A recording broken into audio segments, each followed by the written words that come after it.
मुर्गी में पानी डालते हैं ना थोड़ा बहुत, वो उसके बजाय हम लोग दूध डाल ले तो मजा आ जाएगा। अस्सलाम वालेकुम जी, आज हम आपको दिखाएंगे ये कोरमा बन रहा है दूध के अंदर, और ये दूध के साथ हम बनाएंगे, और ये हमजा अम्मी बना रही हैं और हम सब खाएंगे।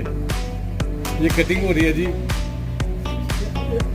मेरी बात साहब, आप क्या कर रहे हैं?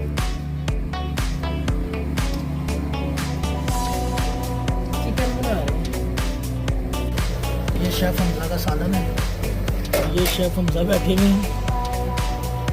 ये सालन हमारा कहाँ तक पहुँचा है कुछ नजर ही नहीं आ रहा, बाप के बिना कुछ नजर नहीं आ रहा। माशाल्लाह माशाल्लाह, हे माशाल्लाह माशाल्लाह। लो हाजरीन, ये हमारा खाना तैयार हो गया है, और ये दूध वाला हमने सालन बनाया आज, और ये तैयार हो गया।